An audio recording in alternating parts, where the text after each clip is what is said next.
Hey, what's up, you guys? It's Stephanie Liu, and welcome to a new episode of Lights Camera Live. For those of you guys that are just tuning in, I'm officially back. I've been back on hiatus for a good 3 weeks, but now we're back, and today we're going to be talking about video marketing. So, whatever you're doing right now, go ahead and close those browsers, put your notebooks away, and tune in because I've got an amazing show for you today, and it's going to be really exciting because guess who I have behind door number 2? It's Mr. Jeff Sieh. Hey! Hello. Hey. How are you guys? Good, especially on a Thursday. I feel like everyone is getting winding down for the holidays, but I mean, are you super stoked about the holidays because you're going to get some video gear? Yeah, I already bought my own presents, but yeah, so I'm very excited. I'm when you're an entrepreneur, you kind of always work, but it's nice to have some little bit of downtime when people aren't pinging you and all that kind of stuff. So I'm looking forward to it. So. Very good. Well, hey, you guys, for those of you that are just tuning in, like I said, we are talking about video marketing, the pros, the pitfalls, and the best practices. And there is no other person that I would love to have on the show to talk to you about this other than Jeff. So let me go ahead and let's put the spotlight on him real quick. And I'm going to give you his quick bio. And Jeff, you guys, is the owner and creative director at His Design, where he has worked to help clients market themselves in the best way possible using a variety of mediums over the last 14 years. He also has a head beard, which you probably haven't noticed.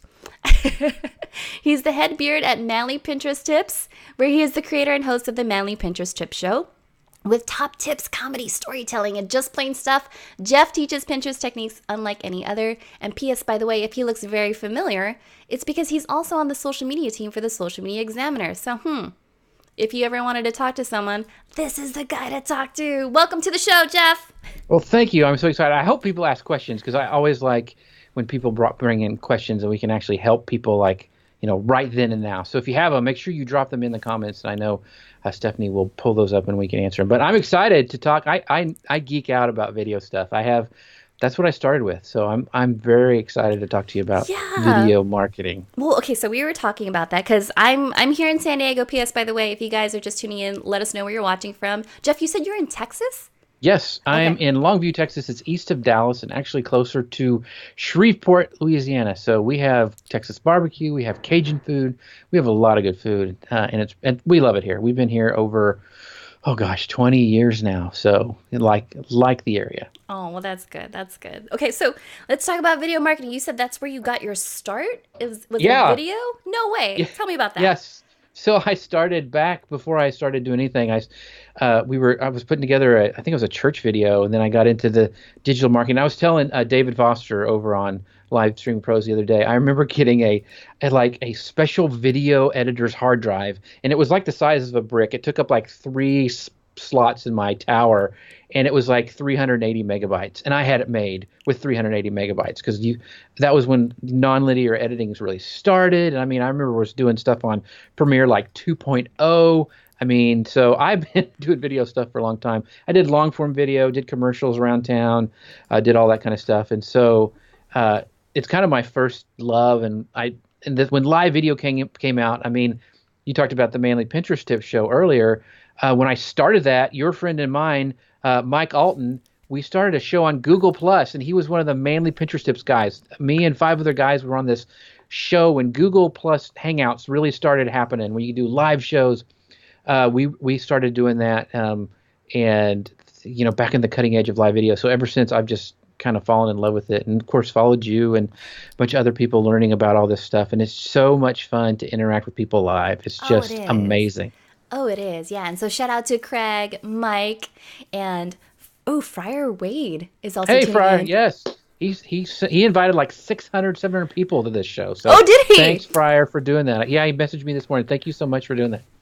He's awesome. Okay, so when you started to learn how to do video, are you self-taught? Did you go to school for it? I did. I did a lot of motion graphics, so I really like doing animations. I actually got to do some really cool stuff. I've had my video shown at down in huge venues. I did a thing for Vincent Price's estate. If that's how old I am. If you don't know who Vincent Price is, he was on Scooby-Doo. He was also the voice in the Thriller who narrates Michael. The whole Thriller video. That's his voice.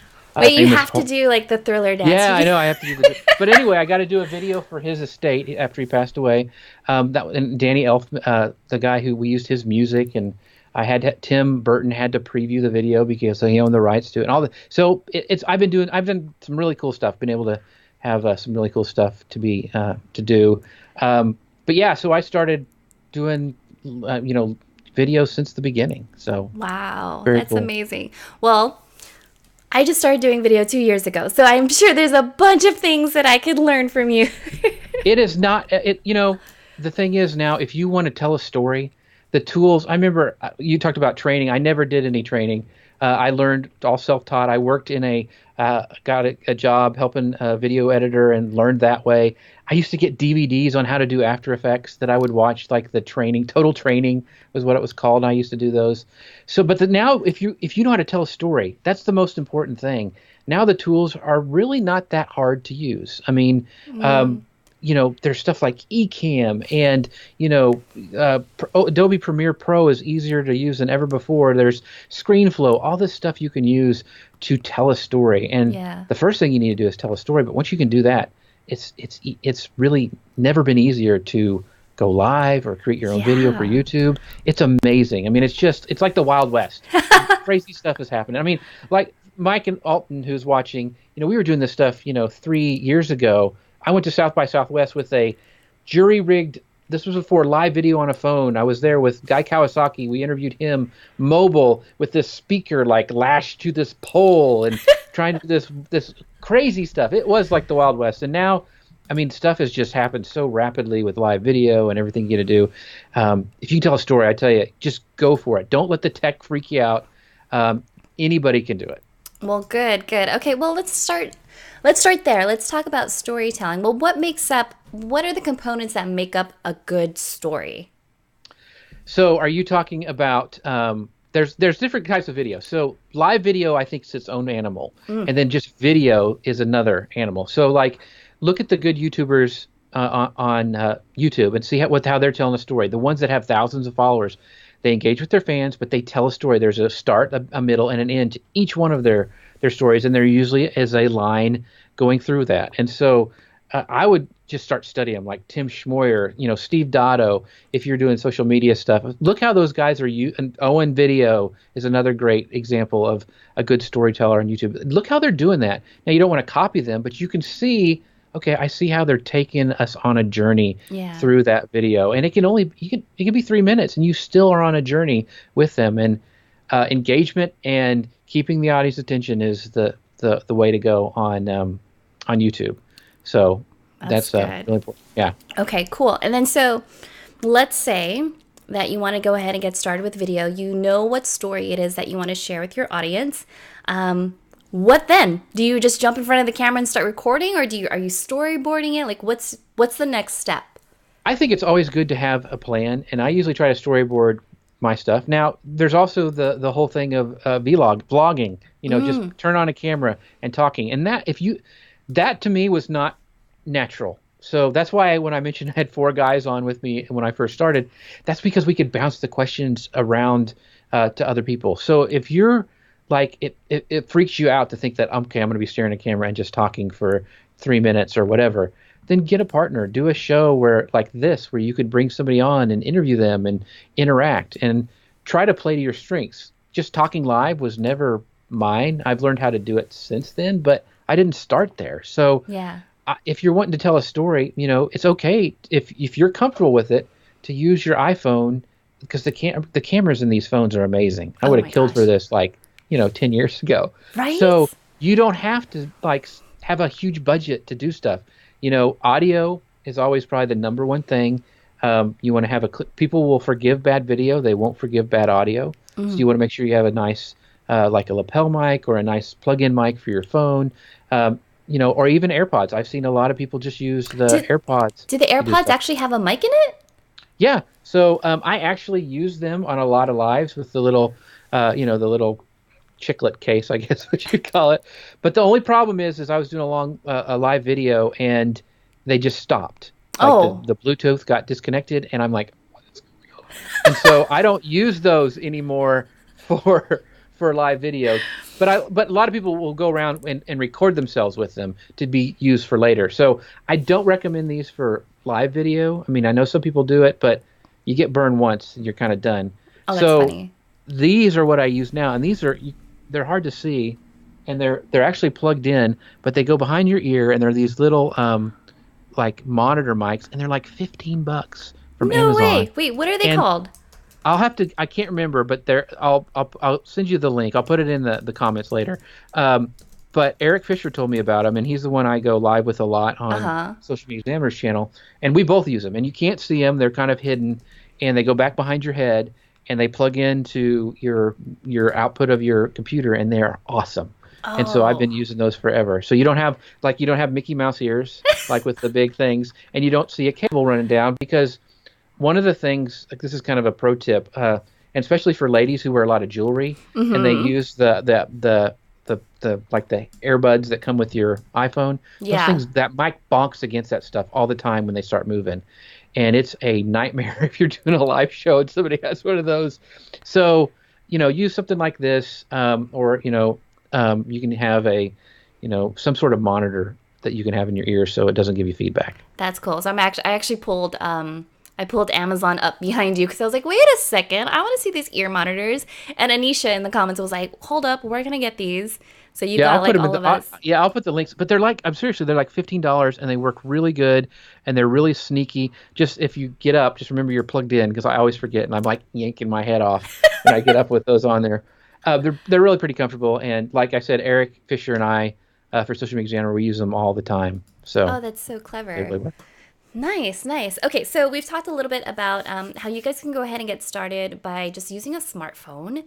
We talked about how important it is to have a lavalier mic, because audio is something that's very important to viewers, which, P.S., by the way, I almost forgot. But oh yeah, you guys, I'm giving this away.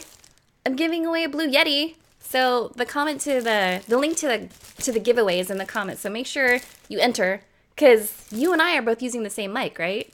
Yeah, I love and in fact, she's not watching it, I know, but that's what I got my daughter for Christmas, is a Blue Yeti, because she likes to sing and record herself. And these are very versatile, because you can actually, and I've used them for live videos before where I've interviewed somebody and I wasn't in a studio or anything, and you can take it and there's a switch where you can have both sides of the mic record. And so it's one of the most versatile mics. I got it because a DJ told me to get it. He was a professional voice guy. He says, you need to use this. Oh, smart. So, yeah, sometimes I'll bring my Blue Yeti on site to client events if we're doing a show with them. And yeah, just like you said, I'll put it to the setting where it'll take in the audio on both sides and then really go from there. So what else what was the first camera that you started with? Oh my gosh. So, okay, for live video, so like we're talking from the Manly Pincher Strip show and even up to probably last year, when I first started, I just used the one that was built into my Mac. I used just the regular camera there. I upgraded to a Logitech C920, which was a workhorse for years. I probably used that 2 to 3 years. And I think just last year I upgraded to a 4K camera, which is the Logitech Brio, which I'm using now. And you got to remember, guys, these are all under, I think maybe the Brio is a little bit over $100, but you could get by with the C920, which is a great HD cam, and it's, I think, $60. So you don't have to spend a fortune to get started. I mean, I even consider that an upgrade, because you could just go with most laptops have it built in. So I just slowly worked my way up. I have some other like high-end gear that I can use that I've had for my photo shoots. I just upgraded, and we were geeking out about this before too. I got a Canon, and mostly for doing YouTube videos, because like Sean Cannell and and Dave Foster really recommended this camera for doing YouTube videos, and so I got this on a Black Friday sale. I'm cheap, so I always go for sales. Oh my gosh! Pause, because I actually always go for refurbished. Like, I'll go for refurbished, because if it still works, then it works. I always know that I'm going to upgrade to the next thing, so I usually don't buy new, you guys. Right, and so I mean, Amazon has a great refurbished section. A lot of lenses you can get for this, or like, there's nothing wrong with buying refurbished lenses, because glass usually lasts a long time. So, yeah, so that's kind of my newest geeking out toy. But you don't need a lot of stuff. I'm just telling you. You tell a story, get comfortable in front of the camera, and you could there's been movies edited on the iPhone. I mean, Yeah. Did you know that so there's I think in San Diego, there's a mobile movie awards gala that yeah, they yeah, have. yeah. Freaking I mean, smart. so you can. I mean, there's so much cool stuff that you guys can start with. So don't. I know a lot of times we talk about all these cool tools and how we're doing all this stuff, but everybody probably started with a smartphone. And everybody can still use that for a long time until you can start investing in yourself a little more. And just don't be scared to try video. I mean, I know Stephanie's a big proponent of that as well. Well, you know what, Jeff, I have a question for you from Craig, and I'm just going to read it to you real quick. So Mhm. he says, I'm looking for a recommendation on decently priced DSLR that can handle live streaming via USB that would be an upgrade from the C920. What would be your recommendation? I would look at the Logitech Brio. There's another one below that that Eric uses that I think it was a more for a video game. That it was I can't remember the model number, but it was below the Brio. The Brio is the 4K version, and the thing right now is even with I got it because of the stuff I'm going to do later on. But most of the streams like now, if you're streaming to Facebook Live, most people can't even stream in 4K yet. So 1080 is fine. So if you have the C920, I would upgrade to. There's one above it that gives you really great quality. You probably don't need the Brio unless you really want it and kind of want to future-proof yourself. Yeah. But I I wouldn't look for a DSL yet.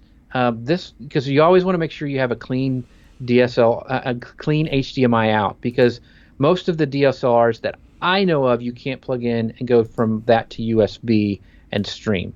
Most it has to be an HDMI connection. Sorry, I'm getting really nerdy here, but I think most of the time you have to have a HDMI out to do that with. If so, I would look at the Logitech and see those, because I mean they really do have really good high quality cameras, and the only reason I got this is to do like walking around YouTube stuff, and it's kind of my job. Well, it's funny because I feel like whenever I talk to live streamers and we're talking about video gear, Logitech is always the number one brand that they mention when it comes to webcams. Why is that? Like, why is there no other? I think they were the first ones out to do that with, and I think they just kind of captured the market. I mean, because I remember the C920 was forever the one everybody was using, and so I mean, you can't. I mean, if you have the budget to get a DSLR that you want to live stream with, you just have to have some capture cards and some other stuff, and it's not as simple as just plugging in the Logitech. In fact, like if I go on a trip somewhere and I know I need to do some live video, it's really easy to put that little Logitech camera in a bag. And another thing is there are some stuff, and also you can, like if you're real nervous about doing it, there is some. I just got a teleprompter that works with the webcam that you can actually put on there and put your phone right underneath it, and you can actually just kind of look right at the. Okay, the I heard about this one because I have Yeah. the Parrot teleprompter, which goes on the DSLR, and I just spoke about this on the Agora Pulse webinar. But what is the one that goes over the webcam? What is that called? It's right over here. Let me go get it. I Yeah, can't go see for it. it. Here, let me grab it real quick. Yeah. Well, hey everyone, if you're just tuning You're right, in, fine. So it's called the little prompter, and it works differently on different cameras. So let me get plugged in again. Sorry about that. no, Look at you're it. so good. But it's the little prompter. I think it's around $200, and it works with DSLRs and Logitech cameras. Make sure you double check your monitor. But I have it mounted on a tripod right here. But so Oh, I don't know if you can see cool. it. So it can actually fit right here behind your screen, and the Logitech camera. I've actually got Velcro dots that will stick on it, so it'll stick there. That's how I kind of made it work. And then your phone just lays right in here, and there's teleprompter software you can download, and you can look Yeah. right at the camera, and I can actually control it with my Apple Watch. Wait, So so I can this stop actually us. this actually hooks over Yeah. your webcam, like your built-in? Yeah. Yeah, like, on your built-in, it works fine. On the Logitech, you kind of have to kind of jury rig it a little bit because my Brio is a little too thick. But it's made to fit over your monitor on your desktop, so it will sit there, or your laptop camera. If you're just going to use your laptop camera, this is a great little gadget to have. That is so smart. Wait, what is it called? It's called the Little Prompter. Little prompter. Okay. Yeah. So Craig is saying like, hey, that's super cool. Yeah, I know. it's really cool. This is one of those So things where, ooh, you know what? And it is available on Amazon, you guys. Hello, if you have a live streamer or someone in your family that is interested in this. It looks like it's 198. Is that right? yeah, I think I played something around that for it. So there's a couple ones. I actually bought it from the guys at the site, and the guy who puts it out is very. If you have any questions, email him. He'll get back to you. I mean, he was super. I mean, he was like on top of it when I had questions. So very good support. Very There's a cool. software I use for my phone called I think it's called Teleprompter Plus Plus, Mm. and it actually, like I said, I can set it up and I can control it from my watch, so I can scroll back, slow it down, and so you don't even see me. Like I can pause it and like if I get ahead of myself and then scroll with my Apple Watch, and you can do it with something, but it just works really really well. Oh, so you scroll with your Apple Watch. Yeah. The one that I use is Prompt Smart Pro, and it has the Mhm. voice recognition, so it knows your Right. script, and then as soon as you stop, it'll stop scrolling as well. Right. That's cool. So anything that keeps your and when I've tested it, it works really really well. And so it takes a little bit to get used to it. Um, one of the best practices is really train yourself to look at the camera. Like Stephanie is right below me, and my natural tendency is to look at her, and it breaks kind of the eye line. And so for many years, I had a sticky note with arrows that I Look would put here. under my that I would always point up because it's hard. So it's a hard thing to get used to. But once you get used to it, you kind of train yourself. But It's that's probably true. a thing for newbies is like just use a post-it note and put a big arrow and say, "Look here." That's So very true. And I also think it's because before we used to be so good when it came to our peripheral vision, right? Like hmm we would be able to see everything around us, but now we're so accustomed to having like a phone in our face that we just look right, directly at it, right? So I could right, actually look at you, and then if I look at Jeff, you guys, this is what happens to my eyes. Like I look down here, I see Jeff. If I look at the right. comments, I'm looking over there. So I just kind of I could see when you guys are giving hearts and thumbs up. P.S. By the way, if you know anyone that would love this, go ahead and tag them because Jeff is just dropping all the knowledge bombs. So, Jeff, we talked about gear. We talked about how you should use what it is that you already have. And then if you're ready to upgrade, you could get refurbished things. hmm Have you ever rented gear before? I've rented lenses. I've never rented. Usually, I have most of the stuff I need, but I have some friends who rent gear all the time. The most I've ever rented is lenses because lenses can get expensive, especially if you're doing big photo shoots, or if you want to test something out. Like if you want to say, okay, I see this refurbished lens, but will I really use it, and is it going to be what I really want? So Mm-hmm. rent that. There's a couple different places. Like in a big city like San Diego, there's probably people already around. You could really get those really quickly. But most places will ship them to you, and they're really, really, in the long run, inexpensive to test them out. Or even if you have a big project, like if you're going to batch process a lot of YouTube videos and you need a Mm-hmm. special piece of gear, then go ahead and try renting one, and then you can decide later if you need to buy it. You know, I will tell you guys that I had this one gig that I was supposed to do, and the client wanted to have so many different camera angles, but I only had like one DSLR. And if I wanted to do that, I could use Switcher Studio and connect multiple iOS devices. And I really did think about renting, an iPad for a day just to make that happen. So if you guys come across that, definitely think about it. Jeff, so what about the video editing process? Right? What is your process? you know, there's so many cool tools, and I will admit that I use a lot of them. Like I use Wave Video as a quick way to like make some quick graphics that are video. There's other things you can use that are some tools on Instagram, but I have been using Premiere and the Mm, Adobe stuff for so long. It's built into the way I work because I use Photoshop, I use Illustrator, I use all those things, and they all work together. So that's kind of my process. I usually go and I capture everything, and then I lay it down in a folder and then edit that way. And I usually pick up my music before because I like to edit to music. So it's not an afterthought. I usually put something on beforehand, and then I like, okay, I'm going to edit to that because I want to have a beginning and an end, and I want my music to swell at the right place and to end at the right place. And so I spend a lot of time crafting that because I think that's what kind of brings your production quality to the next level. that is true. And so where do you get your royalty free music? Do you just get the free ones or do you actually buy tracks? I'm a big proponent of even for images is one of the problems with like the free stock photos and all that stuff, bloggers and everybody hit those really hard, and I'm like I can usually go I've seen that one before, I've seen that one before, and so I for stock photos I pay for it. I have a thing with deposit photos, and they have great credits that come out every year that I stock up on, like on holiday sales You and know, stuff I like think that. they just had a Black Friday sale, didn't they? Yes, I mean, so I have I probably have 1,500 credits that I buy because I use them for my clients all the time, and they're just worth it when they have those sales. So that's for images, and you can use image. There's nothing wrong with using images in video. You can just do a slow pan or a slow pull away, and that's effective when you need to. You don't have a like B-roll for that. You can use a still image. Um, but I always buy my music. I use Audio Jungle is one of my favorite places Oh, that is a to use good that. one. Yeah. Yeah, I use Audio Jungle a lot. They can be a little pricey. Video Blocks has some music on it, but I usually go to different places because I really want to find the one that's going to work the best for me, and Yeah. I always pay for it because I don't want to get in trouble later. That's So true. Yeah, you don't want to work on a video and then deliver it to a client and the client uploads it to YouTube and they're like, "Oh, that's yeah, copyrighted." yeah, that's not good. In fact, and a lot of times you'll even get people like try to claim music that you've already purchased, and so don't get freaked out. We've even had that at Social Media Examiner before when I purchased royalty-free music.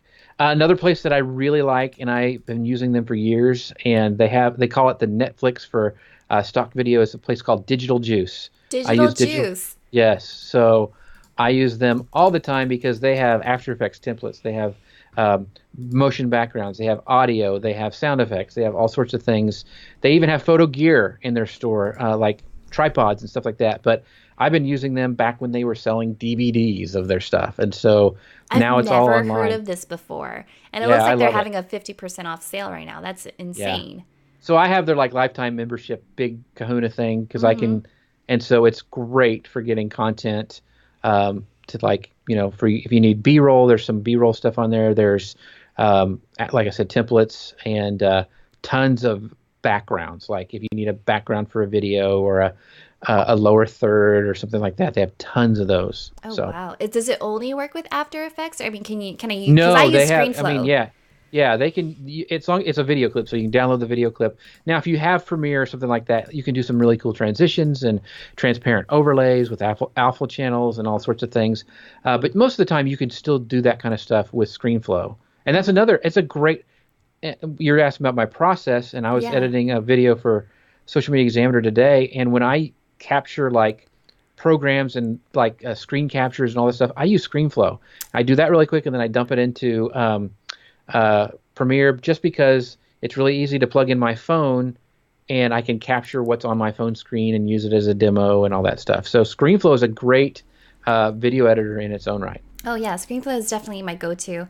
I did try to play around with Adobe Premiere, and I was like, I will have to sit down and watch a few hours of YouTube to get this right. But There's so sometimes many tutorials out there. Like it just takes once you learn like what things are called, then you can Google them. That's what I tell people is like when they're trying to learn Photoshop or Adobe or any of that stuff is just learn like the definitions because I forget stuff all the time. I don't remember, but I remember that, oh, that's called an alpha channel. Okay, how do I do this? And then I can get all these things that pop up and I'm like, oh, I can just do this, this, and this, and it's done.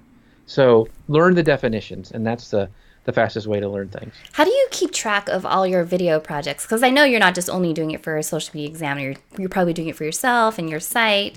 How do Right. you keep track? I am horrible. Probably, I think probably the last person, but I have multiple. So I'll have like I have a hard. I when hard drives got cheap enough that I could use hard drives to archive. That's what I do. So I'll have huge projects. Like if I was doing a big long form video, like I've done training series for people, that goes on its own hard drive, and I back it up to multiple places. So I try to.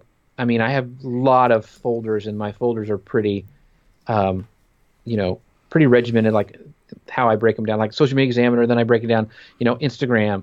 Oh, I'll break it down by channel, by program that like Premiere and After Effects and all that stuff, so I can find things. Because a lot of times we'll tweak something, or that worked a year ago, so let's open it up again and change some things and send it out again. So, but back everything up because I don't know how many projects have gone down the toilet when something glitches And thank goodness for Dropbox now and some of the other Oh my backup gosh. things because Well, okay, so I do video for clients and I was saving everything in Dropbox, but then I would have my Dropbox sync to my computer. And right. then all of a sudden I noticed that my computer was just crawling. And I was like, oh yeah, I could select which folders I want to sync, right? Yeah, that's a new feature because I just noticed that lately too. Because I was like, your hard drive's almost full on my, I have multiple ones. And I'm like, oh, dang it. Yeah. And then I looked and I could go unsync them and I'd keep them in the cloud, but they wouldn't be to my computer. I'm like, that's what I need. Because some of the stuff was old client things. And I'm Yeah. like, that's new because that didn't used to be that way. Yeah, like I literally, so I just got this yesterday, and I was like, I need little external hard drives for clients. Or I'm like, these are old clients. This is Lights Right. Camera Live. This is 360 marketing stuff. Because my computer is a racehorse, and then all of a sudden it was just turtle mode, and I was like, what is going Yeah. on? Yes, I have been there. Well, good. Okay, so coming from, like, let's say I'm an entrepreneur and I could go ahead and I can film my video, but I want to hand it off to an editor. What's the best way to do that? First, see what they've done and make sure it's somebody you can work with. Cheaper is not usually better. I mean, I know there's a lot of things that people can do on Fiverr and all Yeah, I that was going to stuff, ask you. but you get what you pay for. And so when you want to look for somebody who can turn stuff around quickly, you want to see that, who will take direction because you don't want to have like some avant-garde artist and you say, hey, I just need a cut here and there. And they're like, no, you must do this. And you're like, no, don't argue with me. This is the way I want it. Do this. And so the other thing is be able to articulate what you want. Like if you want, I want this to be under a minute and I want to have this background music and, kind of spell it out for them. And now you can actually, people can do this from anywhere. I mean, like I'm in Texas, Social Media Examiner's in San Diego. I've edited things for people who are in other countries. I mean, so the good thing is it's a competitive market and you can find somebody who really works with you well and then just, stay with them and they're trying to make a buck too. So don't get unreasonable with some of your requests. Like Oh, yeah. they can't make a movie trailer for $50. Yeah. You know, And so I think even as like a social media marketer, like along the years, you start to realize, okay, I need photographer friends. I need Right. videographer friends. I need friends that know how to work on computers, and then that really helps them out. Well, cool. Okay, so we've talked about video gear. We've talked about your production as well as your editing. What is your distribution strategy?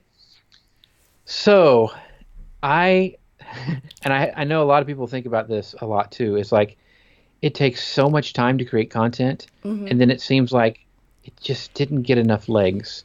So, like, if you're shooting video, save that B-roll. Say when you're doing, like, say you're doing a 2-minute YouTube video, splice that thing up and share that across 3 weeks in 30 seconds on Instagram and then on Facebook, and then you try to squeeze every ounce that you can out of that piece of content because you got to remember that most people in this world are not creating content. They're consuming it. And so you are already ahead of the game creating content. So don't just spend all that time and go, oh, it didn't work. I only got 100 views on YouTube. That's more than most people ever get because they don't do anything. And so, but take that stuff and repurpose it. Take the time instead of just jumping on and creating more content. Try to squeeze all you can out of that content. I mean, I do that with my images. I do that with like when I go live, my podcast has always been from my live show because I don't want to do something else. I mean, it's already there, and some people want to consume the video, some people just want to listen to me, and so I'm all about trying to think of as many creative ways as I can to repurpose that content everywhere. I'm a big fan of streaming to multiple locations at the same time. We were just talking about that. Yeah, I was like, I should have got my restream set up. And so we do that Social Media Examiner. And so the problem is you have comments in multiple places, and we have a team that can help monitor that. But the person who invents a plugin or something that you can pull everything into one and put it up on screen is going to be a gazillionaire, I think, because I know, right? That's what we really need. But I still think it's worth doing. Like, even if you can't, we really don't monitor our Periscope comments, but we still get a lot of replay viewers over on Periscope because we stream that and we have a pretty good Twitter following. Oh. So Test it out. I mean, sometimes it's not worth the extra hassle, but for us it is because some people would just rather consume us on Twitter, and we want to give them what they want. But yeah, the more you can repurpose stuff, Mike Alton, my friend, we talked about before, he does a great job of that. He's the guy can write all the time. Oh my gosh. But he repurposes things, the stories that I know he's used before, and he'll repurpose that in a new holiday post or whatever. And so he does a great job. And there's nothing wrong with that. Because some people may have not seen it. Your followers who just followed you last week may have never seen that from last month that you did. Exactly. So. Yeah, and P.S., by the way, like we have this ongoing joke with Mike. It's called the Alton Swipe Files, Jeff. Yes, so yes. We basically just copy everything that Mike puts, and then like a Mad Libs, we just switch it out. So Yes, yeah. They need to make a software program called like Mike Alton, where they'll just swap out words for you. But yeah, in fact, I was the one who gave him the name Blogging Brute. Did you? Yes, because he was the one. He'd be on our show, and I'm like, "Are you writing an article right now, like while you're live with me?" Because I know that's what you're doing. So, anyway. Oh my God, he does that to me all the time. All the time. It's like, I already published it. I'm like, okay, Mike Alton, thank you very much. Yeah. Oh, and he's here. Hey, Mike. Yeah. So his ears are burning. He is, yeah. I feel like Mike gets the most shout outs on the show. So thank you, Mike. You are amazing. Well, good. So hey, if you guys have any other questions about video marketing, how to incorporate it into your strategy, by all means, start typing those questions now into the comments because you have Jeff's undivided attention. And this is the good time to ask him. In fact, I'm actually going to go ahead and cross this over to Pinterest. What about your does video content even work on Pinterest? One of the cool things is videos. For a long time, you were able to put YouTube and Vimeo, and they would play natively inside of Pinterest, which was very cool. I had a board with all my interviews and everything, and people could go watch those on Pinterest. Now they have a thing called video pins, which I'm super excited about. And if you scroll through the feed anytime lately, you'll see all of a sudden these pins are like moving, almost like on Harry Potter, where they had the photos where things were moving, and you're like, what? And they're called video pins, and you can upload video to them. And like some people who are really doing well with that is like Home Depot is doing it, Tasty Made, Food Network, and because Pinterest has always been about static images, when you see those, they really stand out. Yeah. And so, and even now they have video promoted pins where you can have, I'll see movie trailers that are square because it'll take up two things of the feed, and you can see video right there. And so I've been experimenting with them. I think it's going to be really cool, and it will be something that people will use because people love video content, and it stands out.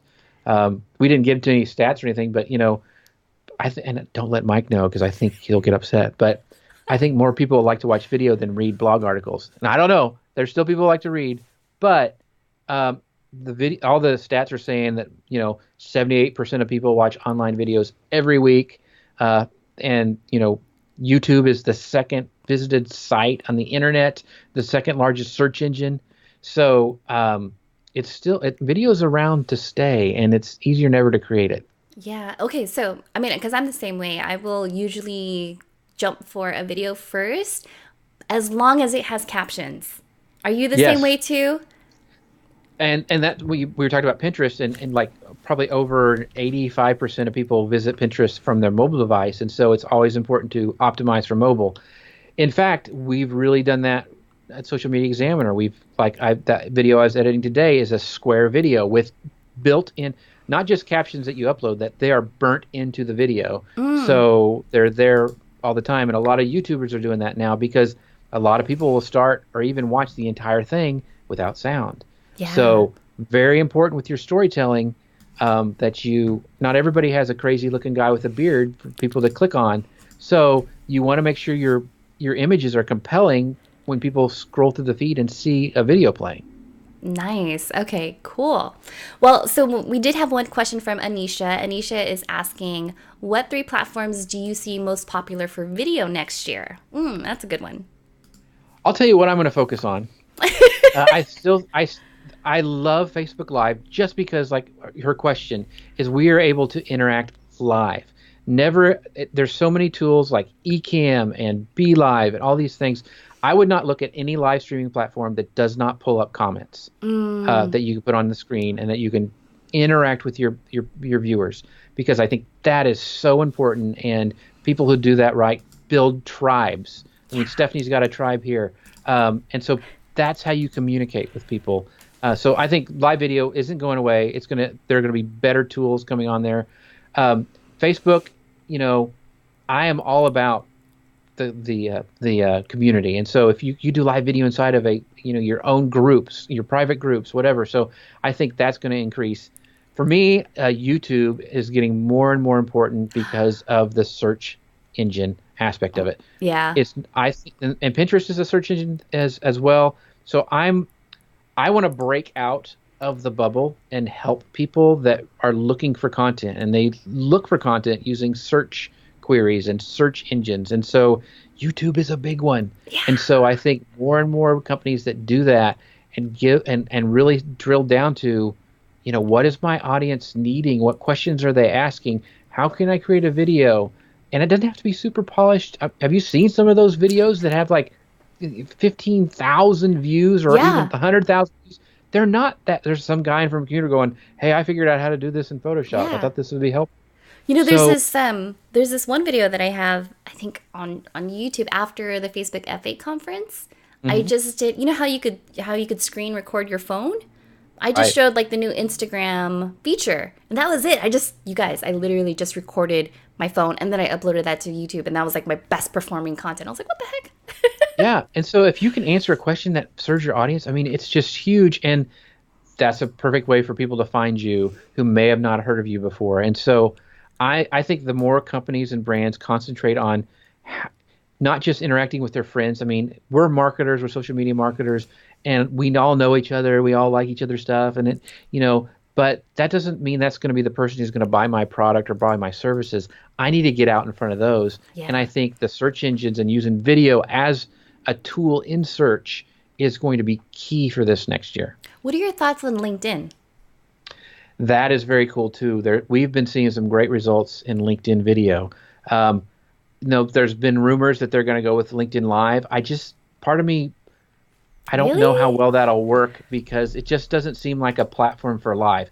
I may be wrong, but I mean, uploaded video is doing really well. A lot of people are seeing really good results with, especially like business type video or explaining on how to do something. Remember the platform. It's not like Facebook. It's more of a business kind of setting. So, it just depends on how Microsoft does with LinkedIn. But I hope they don't go live. I just don't think it's the right place for it. But that's just me. That's interesting. Well, we did have one comment from Pip Seymour, and I guess she uses Ecamm because she was saying that when you go live in a group, right, you talked about the value and the importance of showing a viewer's comments, but in groups, if you try to go live there, especially with Ecamm, they need to click like a special link in order to get permissions to do that. And she was asking, is there an easier way to get people to remember to do that? I have my thoughts. I'd love to hear yours. I think asking them, I think that'll be fixed later on with Facebook. I think it's going to, because they want people to use groups. I mean, that's one of the places they're going to start dropping ads, unfortunately. But so I think that'll be fixed. Otherwise, I would say to ask them, to do that at the top of your show. Yeah. But also, don't be scared to read those comments out loud and talk to them directly, because even though if you can't bring them on, or if that's too many clicks, or it's not working, because there's things that break all the time, and you just have to kind of roll with that. But just act like you're talking to them. People love their comments, and if you can bring them on screen, that's even better, because we've actually had people screen cap our comments and post them to Instagram, because they love seeing their avatar and their question. But if you can't do that, just talk to them like they're there in the room. I think that's probably the best second option you could do. Yeah, I think I'm on the same page with you that I think Facebook is really going to wake up and be like, oh yeah, this should be a functionality. Let's not make this hard, especially for content creators that's basically helping Facebook get more time on site and getting more people engaged and into the group. So that's pretty smart. I do love the fact that you also said, take the time to read the comments. Like if you can't get their pictures on there, Pip, give yourself permission in your live broadcast to say, okay, wait a second, you guys, I just want to take a quick look at the comments, and then give yourself permission to look at the comments, right? Right. And then say like, hey, Pip had a great question here. I don't know if you guys saw it. It was moving so fast, but I wanted to read that to you because It's a great question. Thanks, Pip, for asking that. You know, really acknowledge them because there's something about this person on screen talking to you that you can't get anywhere else, and that does build a bond. And don't be fakey with it, like, hey, I'm going to read everybody's name or whatever. You know, you want to be natural as you can. And when you're first getting started out, you are going to mispronounce names. You're going to. This is a story. Okay, so I had worked really hard. I started my first show, and I pulled some strings. I knew Peg Fitzpatrick really well, and she was able to get Guy Kawasaki on my show. Yeah. It was just going to be me and him. No first way. time. And so I sit down, and I had a bottle like this, and we're like, it's like 5, 4, and I hit the bottle, and for some reason, the entire bottom dropped out, and all the water went in my lap. And then there's Guy Kawasaki, and I'm like, hey, everybody. And so, I mean, so I'm sitting there with a wet crotch talking to Guy Kawasaki for the first time. And so luckily he didn't know. But I mean, anything can happen, and you just have to roll with it, and it's going to happen. But that was like my first, like, really professional thing, and I'm sitting there with wet underwear. But, oh my God, that is the funniest story ever. Okay, so we just talked about repurposing, you guys, and that will be... I did repurpose that. No. That will be my first repurposed audiogram of this episode of Jeff sharing his story of wet crotch. Yes. Yeah, so luckily Guy didn't see that or notice that, but it was, I mean, and it was like a 45-minute show, and so I'm sitting there the entire time going, gosh, oh my, you know, nothing wakes you up, though. I was ready. Yeah. I had all my, woo, so...